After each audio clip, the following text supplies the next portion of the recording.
En el año 1936, a nivel internacional, aparecen los llamados frentes populares, como una estrategia de la izquierda para combatir los totalitarismos y fascismos a nivel mundial y europeo y difundir el socialismo.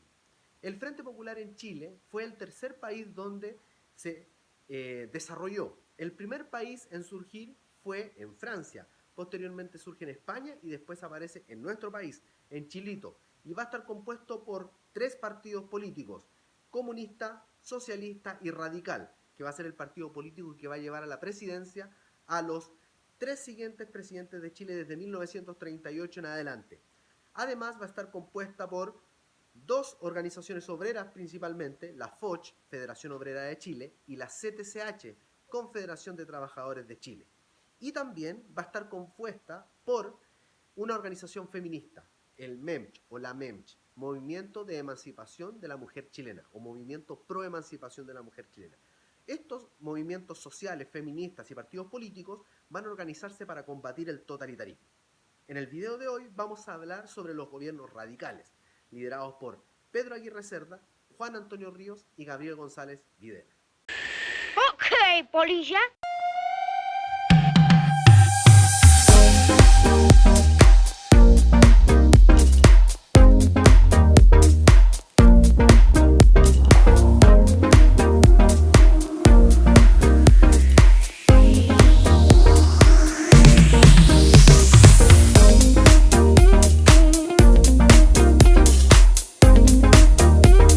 El primer presidente radical es Pedro Aguirre Cerda, quien va a gobernar de 1938 a 1941.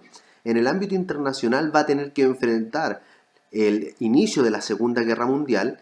También la alianza política que lo llega al poder, el Frente Popular, se va a desintegrar y además en Chile va a ocurrir un evento natural. El terremoto de Chillán del año 1939 va a obligar al Estado a necesitar recursos frescos para la reconstrucción.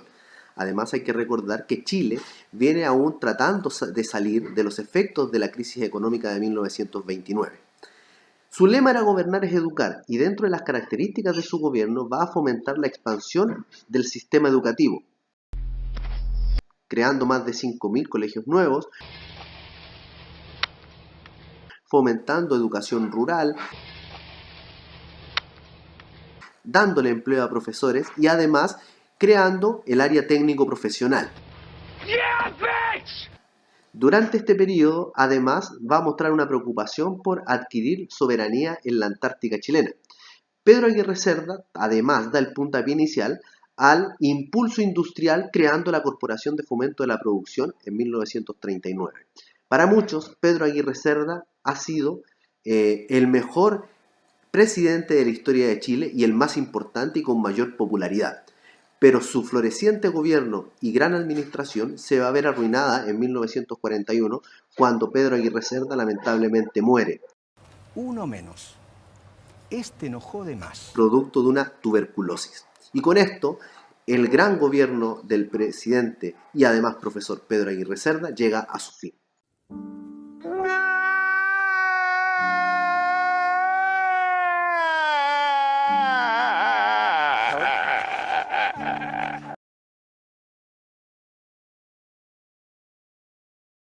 El segundo gobierno radical comienza en 1942 y termina en 1946, y bajo el lema "Gobernar es producir", asume el poder Juan Antonio Ríos. Y nos despedimos así entonces, con esos temas. Música maestra. Pero no el cantante de cumbia, sino que el político. Él, dentro de sus funciones, a nivel internacional, va a encontrarse con que tiene que enfrentar el fin de la Segunda Guerra Mundial y de hecho rompe relaciones con los países totalitarios, el eje, Alemania, Italia y Japón, y se va a adherir al bando aliado.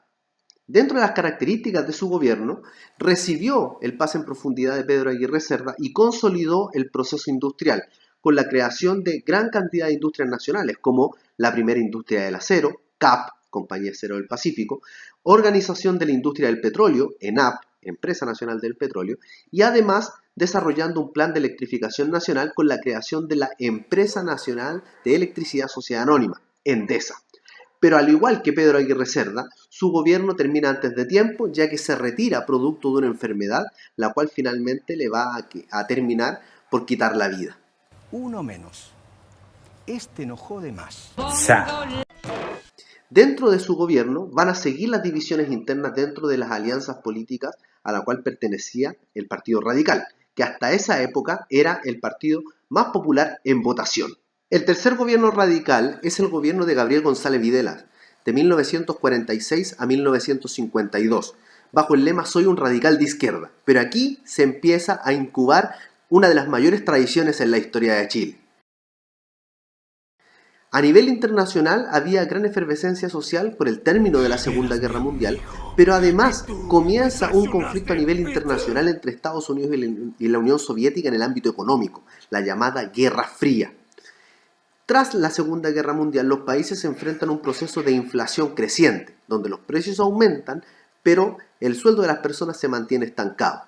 Dentro de las características del gobierno de Gabriel González Videla, se cuenta que, primero, él llega al poder gracias a gran cantidad de votos del Partido Comunista. De hecho, se dice que parte de la campaña se la hizo Pablo Neruda, un militante comunista y poeta nacional.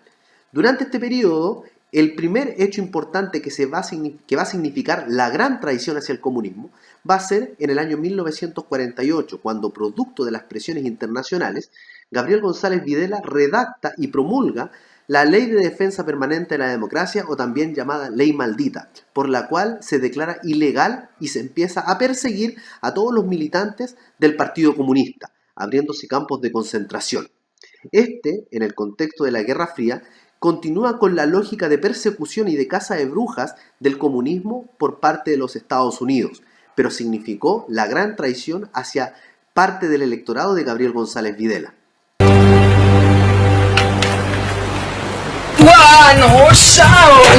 De hecho, en Chile se crea la famosa hacha, pero no el hacha de cortar leña, sino que la Asociación Chilena Anticomunista. Todo esto en el contexto de la Guerra Fría. Además, en el año 1949 se hace un avance en la universalidad del sufragio, dándole el derecho a voto a la mujer en todo tipo de elecciones. Ya desde 1935 podían votar en elecciones municipales, pero ahora pasan a votar también en elecciones parlamentarias y presidenciales.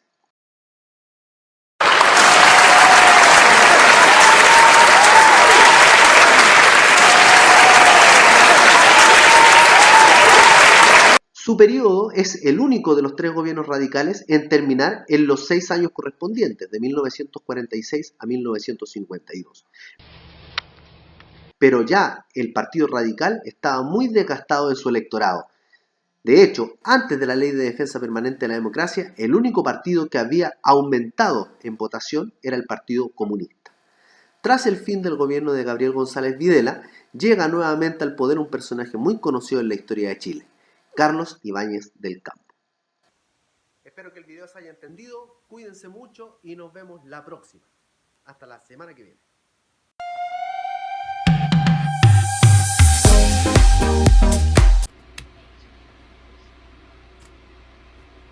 No